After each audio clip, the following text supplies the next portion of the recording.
Tugasnya yang belum, kenapa kok belum ngumpulin?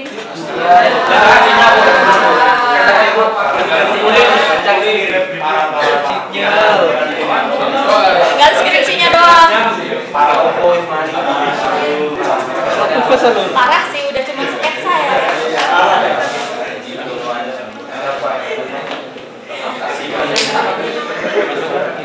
Oke, Ibu harap sebelum UTS semua tugas sketsa sudah selesai.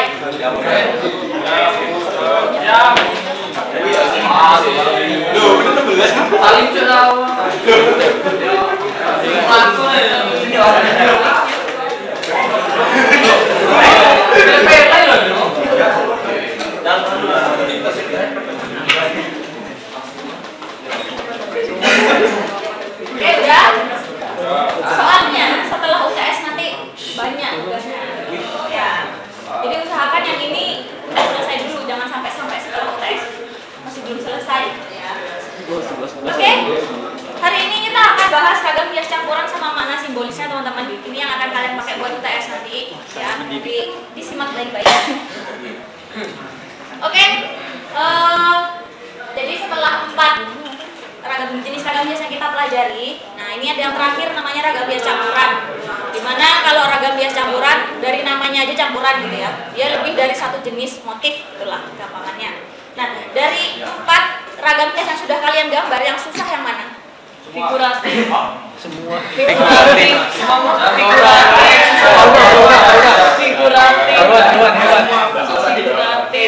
Apa susahnya? Ada itu kan? Apa susahnya itu di mana gitu? Penyakit malas. Penyakit susahnya nyari idenya yang susah. Kreatif susah. Makanya niatnya. Ya itu personal ya kalau itu ya. Apalagi susahnya apa ayo? Bikin desain. Bikin desain. Kan cuma titik. Kayak titik doang bisa desain. Enggak wajib nungguin mood. Ya, enggak wajib desain. Sopo mood.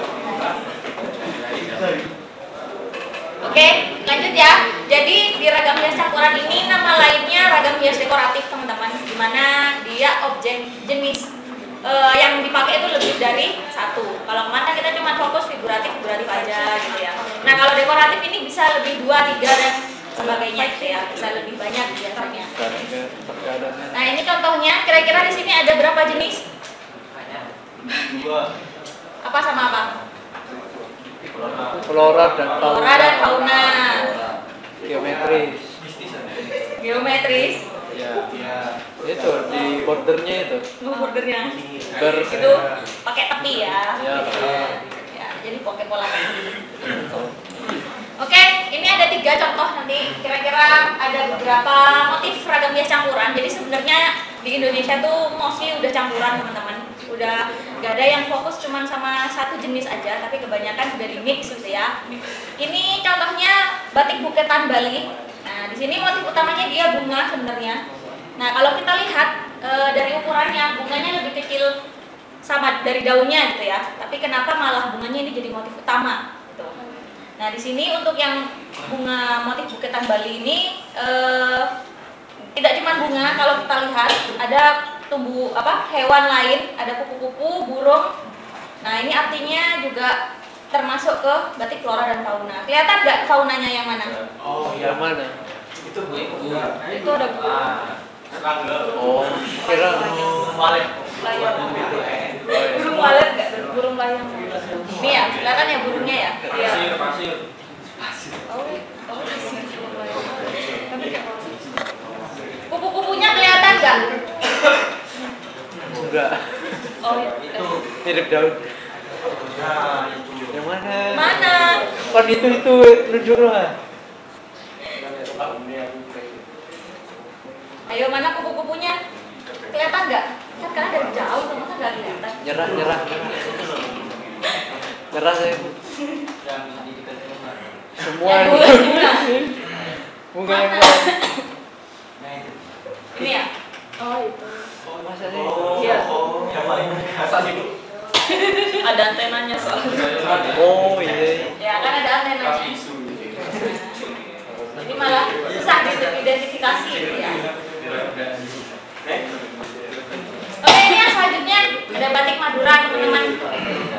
kalau batik Madura sama ini juga masih flora sama fauna, dimana juga pembuatan motifnya rata-rata masih pakai manual, dimana batik tulis. Nah biasanya juga kalau kita zoom out gitu ya, biasanya juga motifnya rame gitu ya. Nah ini ada ragam hias murni. Jadi kalau ragam hias murni beda sama yang kita pelajari. Kalau ragam hias murni itu memang pure buat menghias. Ya, jadi dia nggak perlu memikirkan aspek fungsionalnya teman-teman. Jadi kalau kita lihat yang kita pelajari kan lebih ke arah fungsionalnya tuh, karena kita kan anak di kafe gitu ya.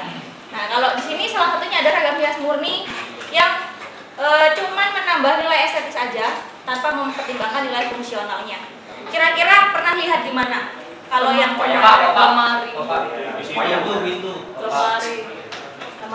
lemari atau pintu kan masih ada aspek fungsionalnya.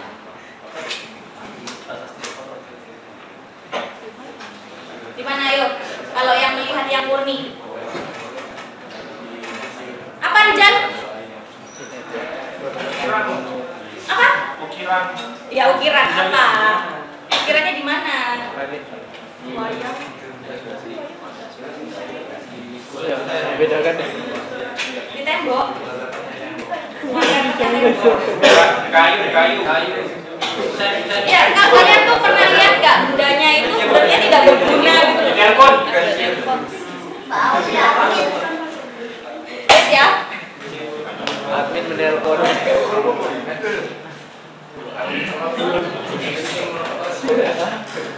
Parah. Ngawur.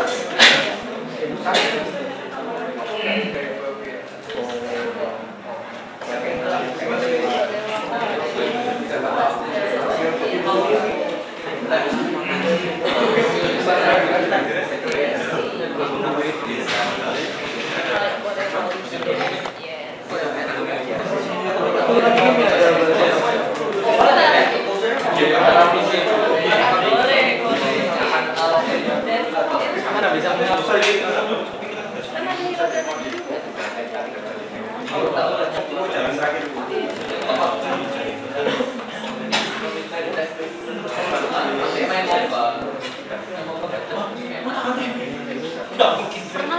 ada kayak gininya.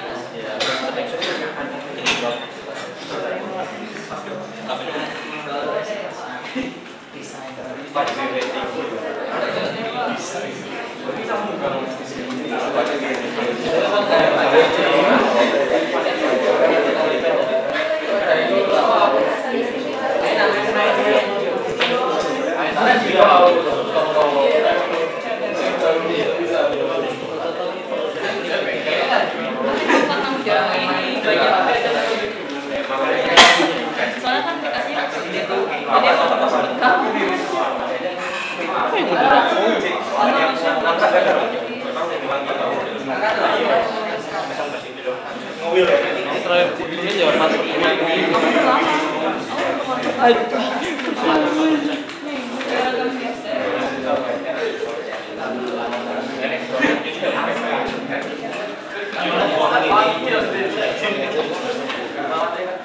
Bukan media, apa ya? Iya kan?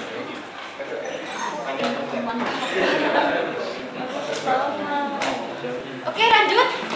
Ayo yang ada ragam hias murni yang pernah kalian lihat. Kursi. Biasa datanya di tangannya, tapi kursi kayu yang lama. Itu tidak berguna. Hanya untuk indah. Hanya untuk keindahan. Malah sakit ya kan, nggak berguna berarti. Benar. Apa lagi ayo? Dimas Lawas juga sudah. Apa? Dimas sudah nggak lama. Ya. Kawan. Gedung. Bangunan. Iya sih. Cuman buat keindahan kan, cuma nilai estetis saja. Apa lagi ayo? Meja. Piring. Di piring. Oh ya, bisa lah ya. Sebenarnya tidak. Fungsionalnya nggak ada. Biasanya itu juga kayak di bawahnya kursi atau meja ininya loh. Kan itu nggak kelihatan tapi sebenarnya kurang berguna malah ragam hiasnya. Apa lagi? Dan lain sebagainya. Oke? Oke, ini sekarang kita bahas makna simbolisnya, teman-teman. Itulah kenapa yang membedakan mandala sama ragam hias. Ya, kalau ragam hias itu punya makna setiap motifnya. Nah, di sini segala sesuatu yang diciptakan manusia umumnya mempunyai arti simbolis. Pemaknaan gambar dalam sejarah pemikiran ada dua, yaitu dalam pengalaman religius, dalam sistem logika, ataupun ilmu pengetahuan. Jadi ada tiga biasanya kaitannya, yang berhubungan sama agama, logika, ataupun pengetahuan. Nah, di antara tiga ini yang memungkinkan kita pelajari yang mana? Yakin kalian mau bikin motif ragam hias aspeknya religius?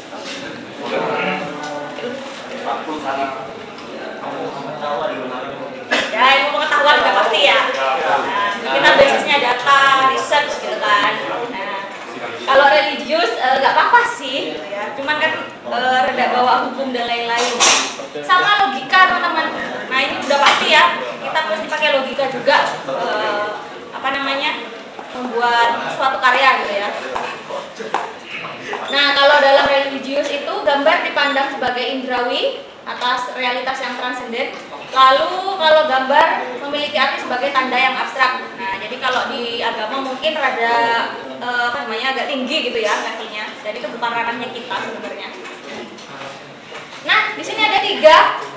Jadi kalau kita mau melihat makna simbolis suatu ragam hias, itu bisa melibatkan tiga unsur, teman-teman. Yang satu, simbol itu sendiri.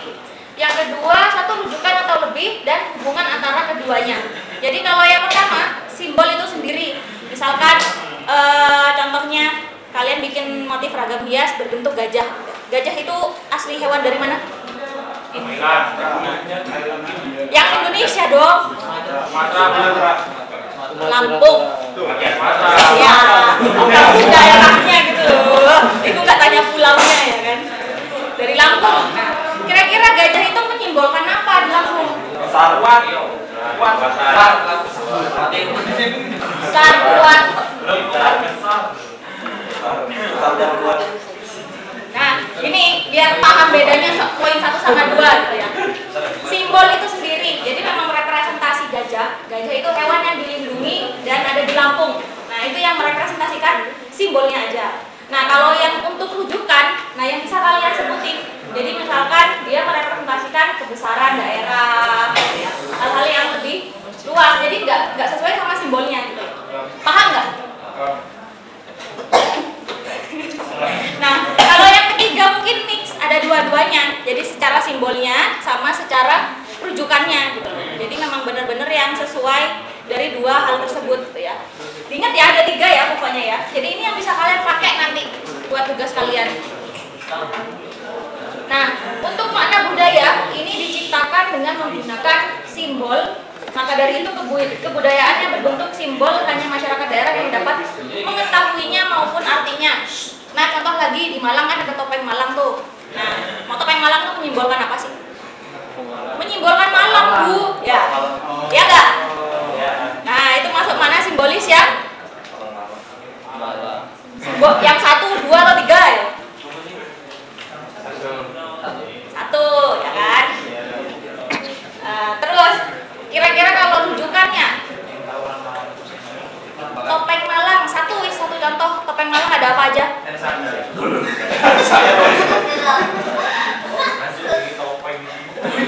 Ya, ada karakternya siapa? Satu aja sebutin. Cepot. Kenapa cepotnya gini? Ya, ayo orang Malang. Nggak tahu topeng Malang.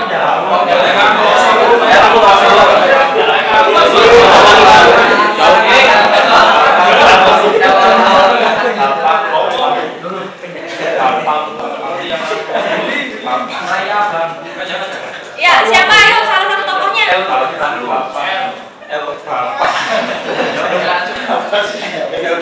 Apa sih Bapak? Apa namanya tokohnya? Beneran tak?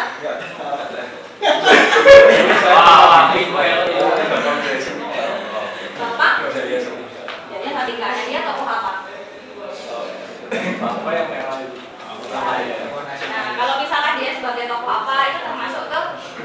kedua yang kedudukan.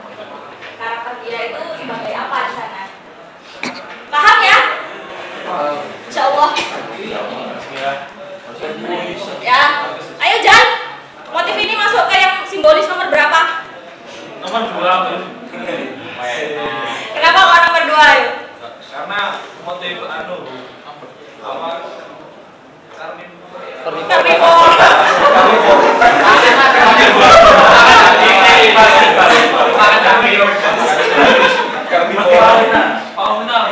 Karena motif fauna. Yang kedua apa tadi? Lo enggak, simbol yang kedua ini lo dihafal. Satu rujukan. Nah, dia merujuk ke apa? Apa rujukannya? Banyak hewan terus abstrak-abstrakan. Dari sini dia kelihatan dia nggak paham. Kelihatan udah.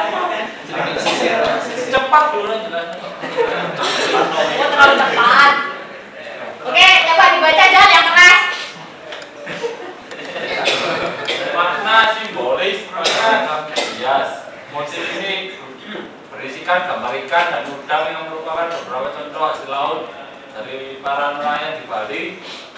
Secara tersirat, motif ini melambangkan kemakmuran dan kesejahteraan, khususnya pada masyarakat Bali yang hidup di pesisir pantai dan berprofesi sebagai nelayan.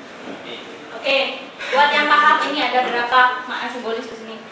Kita masuk nomor 1, 2, atau 3? Tinggi bener. Nomor 3. Gabungan dari keduanya. Yang simbolis apa ayo? Yang simbolis pasti objek lautnya ya kan? Yang merepresentasikan objek lautnya. Yang kedua yang dari rujukan.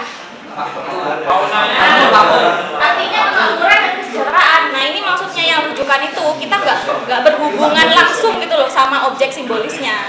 Karena pemaknaan itu berdasarkan dari kepercayaan atau kesepakatan bersama masyarakat gitu loh. Makanya akhirnya muncul ada kemakmuran sama kesejahteraan. Jadi Singgi benar, kamu beri tepuk tangan buat Singgi. Ya, paham jauh? Oke, teman-teman yang lain paham ya? Jadi bisa membedakan ya dari makna simbolis dia termasuk yang nomor berapa gitu ya. Oke, ini udah kelihatan bahwa ini ikan masnya, ini ada udangnya, nah sisanya udah buat pelengkap Anda.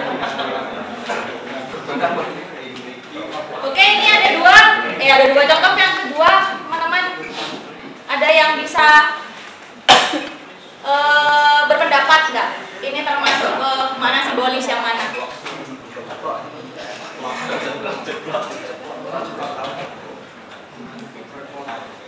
Ayo Febri. Ayo, ini masuk ke mana simbolis nomor berapa?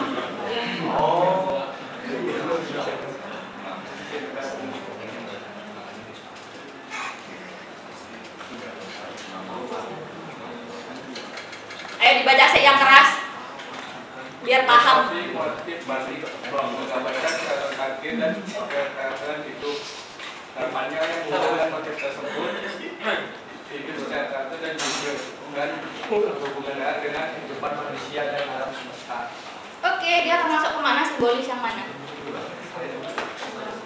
Dua. Kenapa kok dua? Karena ini suratan satu. Oh ya. Karena rujukannya yang mana?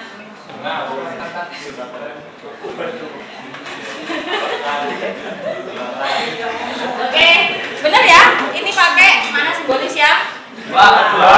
Ya pakai sumber rujukan. Ya. Kenapa kok pakai sumber rujukan Bu? Ya karena dia. Nah ini kan corak bunga mawar padahal. Tapi di sini dia tidak menunjukkan bahwa itu bunga mawar dan bahkan namanya itu batik ceplok gitu ya. Jauh dari kata mawar ya kan. Atau mungkin ini bahasa Jawa halusnya. Enggak, maksa banget. Oke. Nah, jadi ini salah satu contoh yang makna simbolis yang berubah. Paham ya sampai sini? Paham. Oke. Nah, ini lanjutannya. Jadi di ragam hias itu udah pasti ada nilai-nilai simboliknya, teman-teman. yang ada hubungannya dengan pandangan hidup manusia saat itu atau masyarakatnya yang buat, sehingga benda-benda yang digambar mempunyai arti yang lebih jauh dan disertai harapan tertentu, sehingga tidak lepas dari arti makna simbolis yang terkandung di dalamnya. Nah, di ragam hias dalam kehidupan masyarakat sebagai media ungkapan perasaan yang diwujudkan dalam bentuk visual yang proses penciptaannya tidak lepas dari pengaruh lingkungan. Kalian tahu Pekalongan ya? Tahu. Ya, kan terkenal tuh batik Pekalongannya. Nah, bahkan di Pekalongan sudah jadi daerah apa ya namanya? Kayak kota kota batik gitu, udah paten. Nah, di sana anak-anak dari SD, SMP, SMA itu mata pelajarannya itu batik, teman-teman. Dari bayangan dari SD sampai SMA dia sudah dikasih batik dan sudah disuruh praktekkan. Nah, maksudnya kenapa dia sampai dijulukin kota batik itu biar teman-teman, biar anak-anaknya, generasi mudanya gitu ya, dia itu bisa meneruskan, teman-teman. Nah, sedangkan kalau di batik Pekalongan kebanyakan karena dia motif-motifnya batik klasik itu punya banyak makna filosofis atau nilai-nilai simbolisnya. Nah, itu berbeda dengan batik-batik masa kini yang cuman cenderung ke makna simbolisnya aja, tapi nggak ada rujukannya gitu loh. Contohnya kayak yang motif tadi, yang ini. Nah, jadi ini itu artinya kan berkumpul atau bersatu. Jadi maksudnya dari ceritanya ya ini, dari ceritanya si makna simbolisnya, si motif ceplok, motif ceplok ini itu dipakai sama pengantin, ya, pengantin yang baru nikah untuk merepresentasikan kalau kamu nanti sudah nikah, kamu itu nggak akan kumpul sama keluarga. Makanya ada motif tersebut biar bisa mengingatkan bahwa kumpul sama keluarga itu penting, teman-teman, gitu ya. Nah, jadi harmonisasinya malah di situ, gitu loh. Nah, itu yang banyak budaya di Pekalongan banyak diterapkan dalam kehidupan sehari-harinya. Nah, makanya di sini termasuk keungkapan perasaan yang diwujudkan dalam bentuk visual, meskipun visualnya tidak seperti harmonisasi yang diceritakan dari maknanya, gitu ya.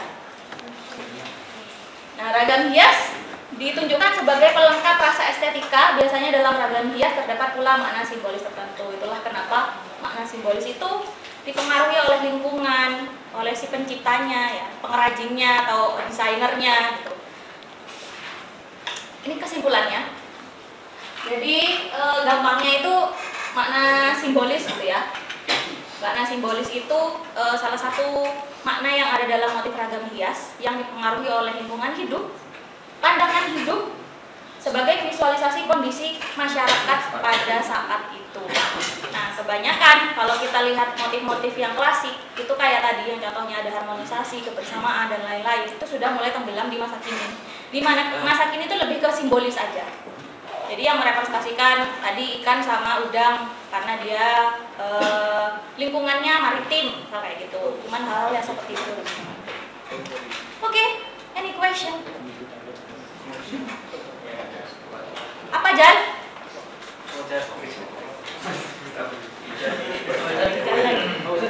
Kalau nggak gitu kamu tidak menyimak aku.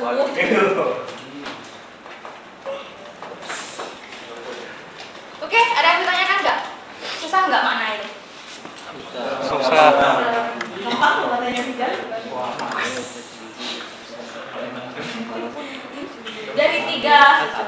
Dari tiga makna yang ada, kira-kira kalian lebih prefer yang mana? Dua sih. Kalau kalian bisa mendalami karya kalian bisa nyampe yang di nomor 2. Ya. Tapi kalau cuman ya pengetahuan kalian sedikit gitu ya, cukup sampai di simbolik aja. Oke, ada yang ditanyakan? Udah mau UTS aja ya? UTS-nya apa? Minggu depan. Ngapain? Ya ini ada pertanyaan dulu nggak? Kalau nggak aku jelasin UTS. Ada. Oh iya, UTS sekarang. Oke. Ini UTS-nya.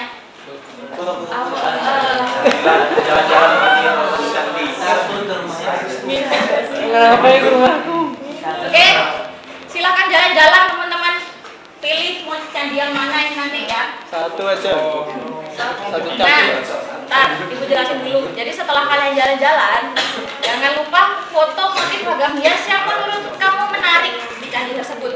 Boleh figuratifnya, flora, fauna, dan lain-lain. Nah, biasanya kalau di candi itu kan dia merepresentasikan kejadian atau keadaan tertentu dalam bentuk cerita gitu biasanya.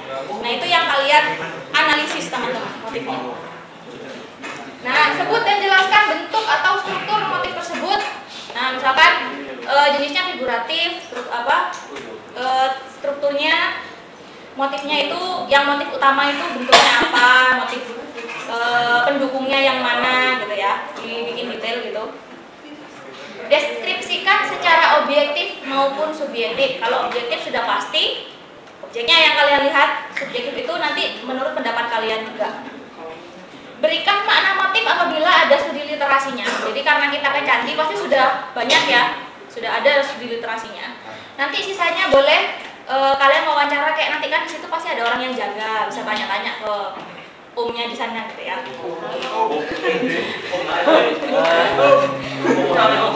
Dikumpulkan dalam bentuk format PDF berupa laporan hasil studi lapangan.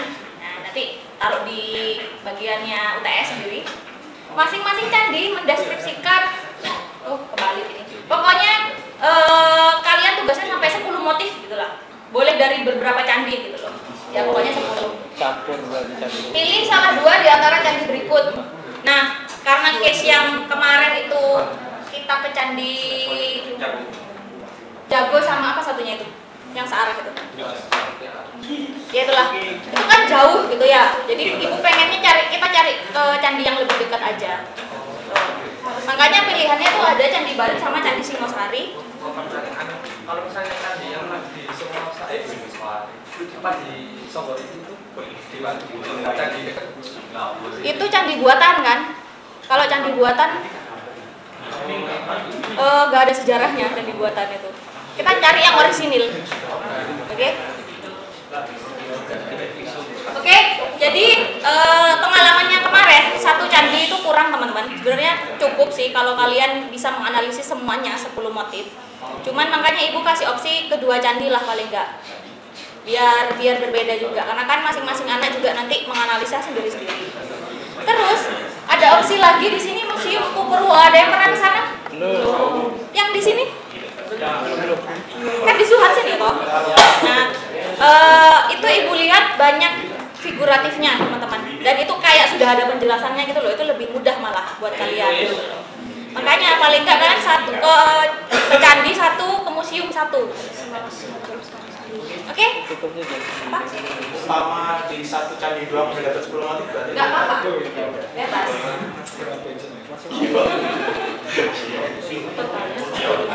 Ada lagi yang mau ditanyakan?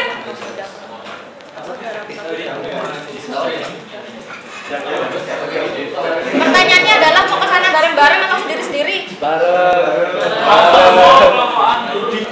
Kelompokan. Kalian studi itu. Jadi cuman kalian Minggu depan berangkat. Minggu depan berangkat. Oke. Kalau mau minggu depan, kalian kan UTS-nya nggak ini ya, nggak sama semua kan, setiap harinya. Ada berapa mungkin yang UTS-nya masuk, ada yang online gitu kan. Kalau misalkan mau ke museum, jangan hari Senin karena Senin tutup museumnya. Nah, makanya kesepakatan mau ke museum hari apanya biar bareng-bareng gitu loh. Minggu buka tuh. Minggu Senin tutup.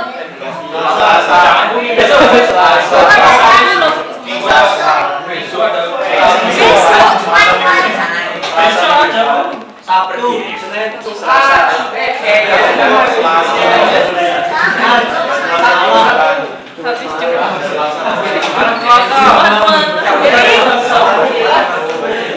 Jadi nanti setelah dari museum bareng-bareng kita ke candi gitu loh langsung. Oh. Kan enak kayak gitu. Jadi sekarang ikut foto gitu. Gratis ya tolong. Akhirnya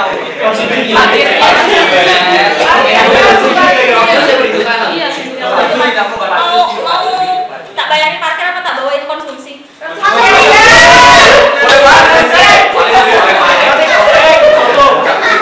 ya, ini sifatnya tidak memaksa ya. Kalau misalkan teman-teman berhalangan di hari tersebut,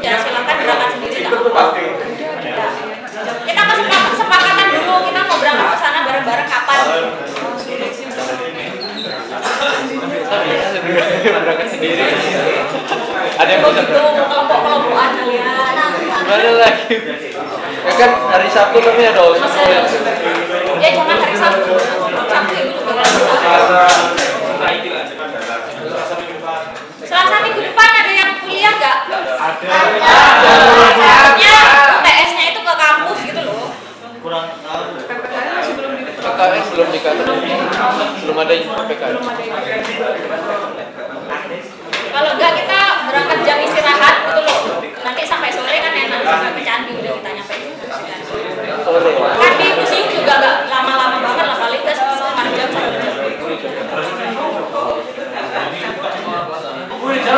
jam.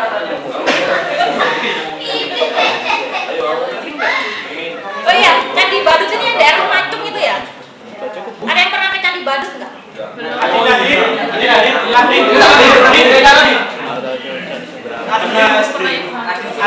Soalnya ya, pengalaman ibu kemarin dari 2 candi itu ada 1 candi yang motifnya tuh sedikit.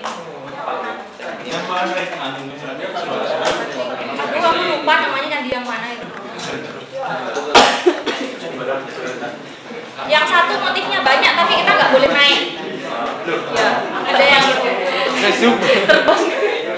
Ya, jadi kan itu kayak ada 2 tingkatan gitu loh. Kita nggak boleh naik, sayangnya. Kan veteran kan?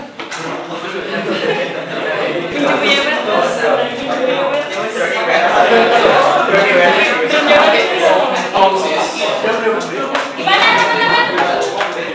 Diusahakan sama-sama sih. Ya, kalau gitu kita tunggu ini ya, tunggu kalian dapat dasarnya UTS-nya itu offline atau online itu ya. Kalau enggak kita Selasa aja langsung, biar enggak apa namanya molor-molor lagi gitu. Jadi habis dari museum kita langsung ke salah satu candi. Nah enaknya candinya Candi Badut atau Singosari? Candi Badut aja. Kenapa?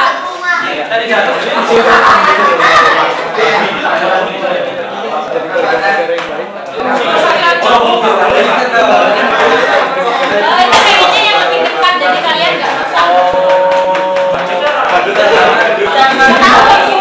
Lebih jauh mana Singosari sama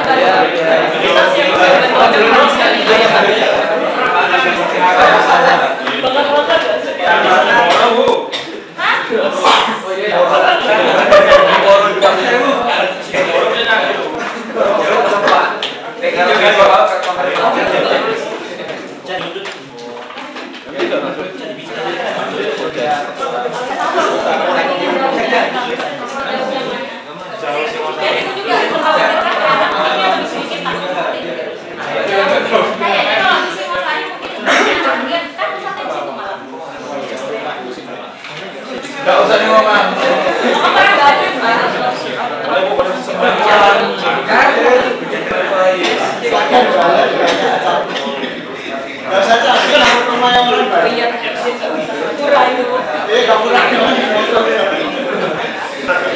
Oke, gimana teman-teman? Tunggu dulu ya, berarti.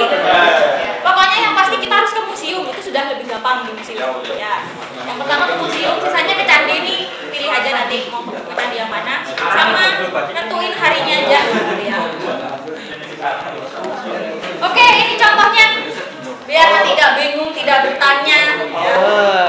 Terima kasih. Contoh.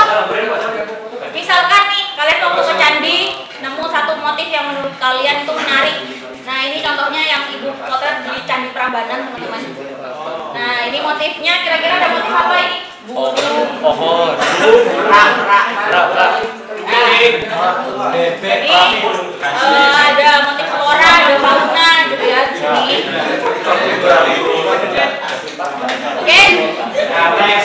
Oke, dengerin dulu. Ntar ngerjainnya bingung lagi, cuma motret-motret doang. Ya.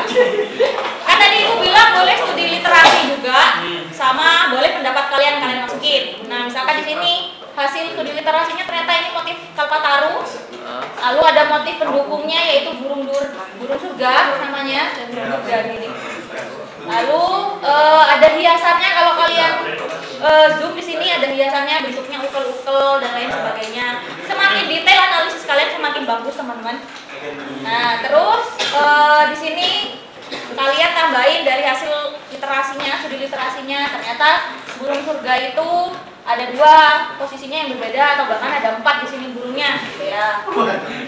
Yang 2 menempel, pokoknya kalian deskripsikan sedetail mungkin.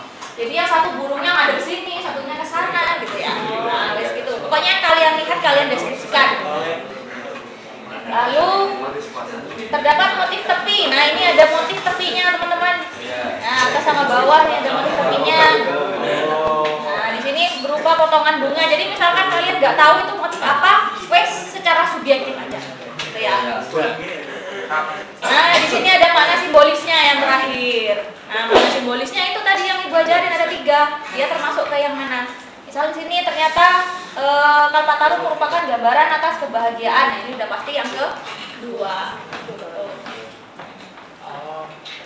Oh, nanti bingung lagi nulis. Ya, ini satu motif kalian deskripsikan seperti ini, oke? Kita cari 10. 10 minimal 10 motif. Kalau kalian semangat ya 20, 25 nggak apa-apa. Nah, ini lagi misalkan ada contoh kalian tertarik sama yang figuratif misalnya. Ini juga masih di Candi Prambanan. Motifnya kepala singa. Nah, di sini kepala singanya namanya Kala Makara atau Batara Kala. Nah, ini juga bisa jelasin yang kalian lihat ada apa aja di sini. Misal ekspresinya, mulutnya menyeringai, kedua matanya melotot gitu ya. Kalian deskripsikan sedetail mungkin lah. Ya, secara objektif dulu, secara objektif. Setelah itu baru subjektifnya. Nah, ini motifnya ada pada di setiap pintu masuknya candi. Nah, nanti kalian kan di pintu masuk juga melihat tuh ada apa aja, motif apa aja gitu ya. Nah, ini mungkin kalau kalian mau masukin isen-isennya. Nah, kalau isen-isen kan pasti nggak terlalu banyak maknanya atau bahkan nggak ada maknanya gitu ya. Nah, ini juga. Nah, kalau yang kayak gini teman-teman, ini kalian harus membaca. Nggak bisa kalau kalian cuman menerka-nerka gitu ya. Nah, biasanya di masing-masing candi itu ada bukunya di depan. Nah, itu ada bukunya, ada buku penjelasannya gitu loh. Ini candinya dibangun kapan dan lain-lain gitu loh. Bahkan ada motifnya. Makanya kalau kita nanti ke museum, itu lebih lengkap malah. Oke, contohnya yang figuratif. Jadi dia sedang menceritakan kejadian pada masa tersebut, prajurit sedang melawan Batara Kala. Nah, kalau kita lihat di sini ini Batara Kalanya. Nah, ini para prajuritnya yang sedang berperang gitu ya. Nah, ini maknanya apa? Ini harus studi lebih lanjut gitu loh. Gak bisa kalian cuman mengungkapkan apa yang kalian lihat aja gitu ya. Oke. Sampai sini paham kira-kira isi UTS-nya seperti apa? Udah. Paham ya? Nanti cuma tinggal menyamakan jadwal aja ya. Ibu kalau UTS free kok. Soalnya UTS-nya off semua. Online semua.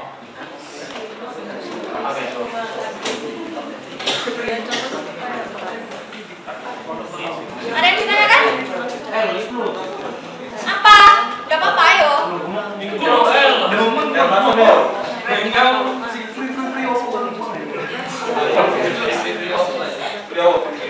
masih sibuk gitu, tak?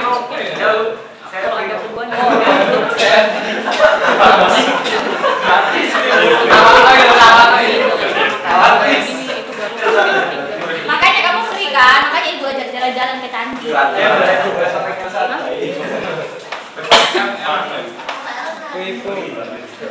Oh iya, ada yang mau sama ibu nggak?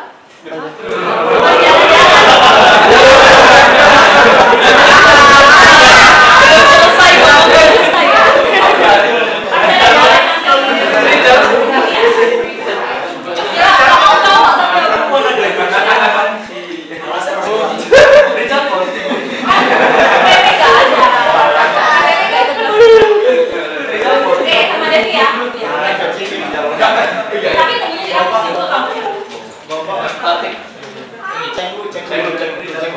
Ya, teman-temannya ditebengin dong kalau misalnya nggak ada yang membonceng. Rijal sama siapa? Mau dipilihkan pasangan? Sama.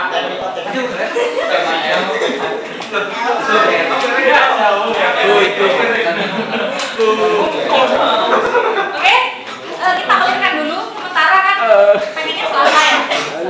Selasa nyedakan start jam 10 bisa nggak? Siangan, Bu. Siangan.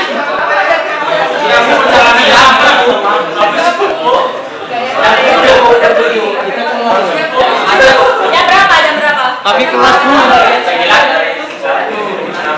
Jam 1. Hujan.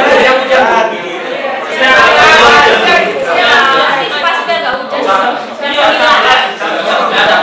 Ya weh, jam 9 lah ya. Selasa jam 9 utara. Ya kan makanya nanti dikonfirmasi kelasnya kalian mau Misi Bu. mau nanya dari tadi. Ya. Belum kurang paham Bu yang ketiga ini yang simbol sendiri gitu juga. Nah, yang ketiga ini yang ada dua-duanya. Yang dari contohnya Ibu tadi yang pertama, yang ikan itu. Nah, itu termasuk yang ketiga. Jadi dia secara simbolis ada, secara menunjukkan juga ada.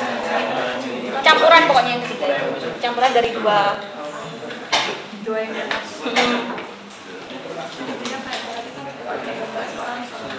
Oke, ada yang ditanyakan? Saya absen.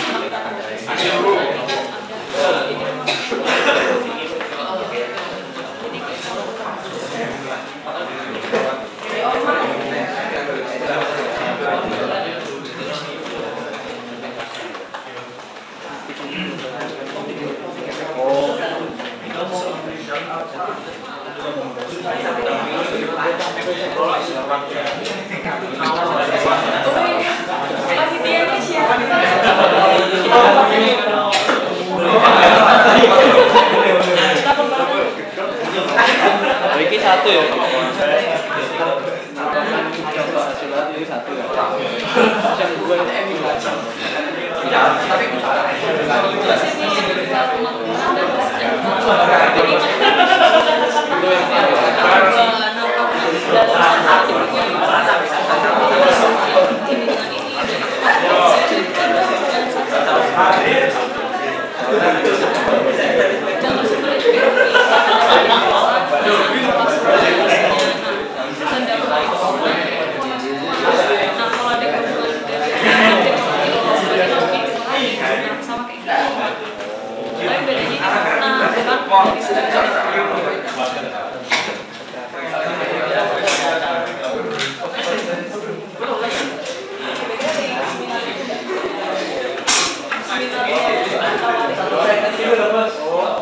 Ada yang ikut nggak?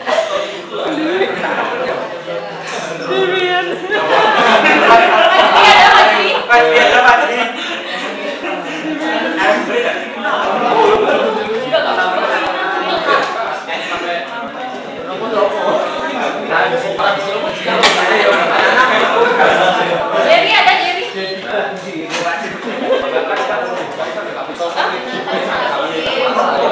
Kalau yang 150 mau minta nomor ya Pak?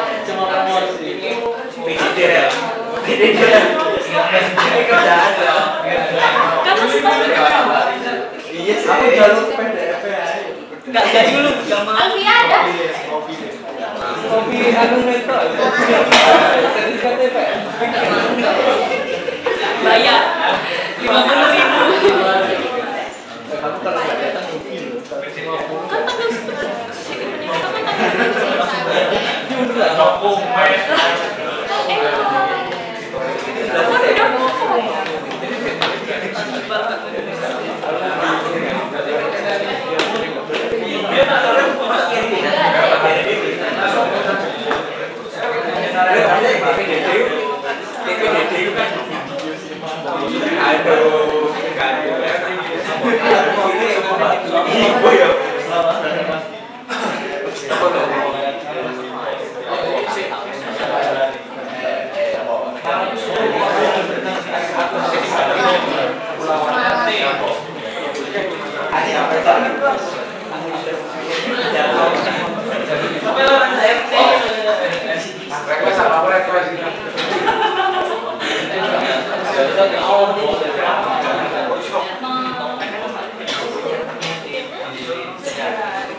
ketuanya.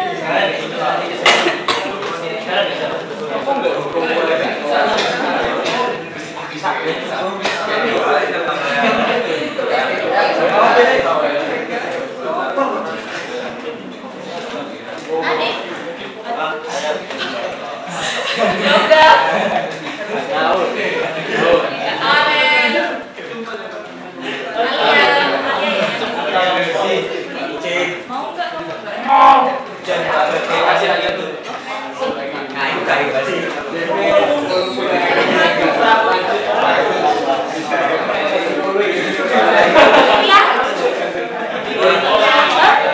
Ya, hadir. Jalan. Ketemu lo terakhir. Siapa sih yang nggak main teh? Oh, aku sih yang oh udah.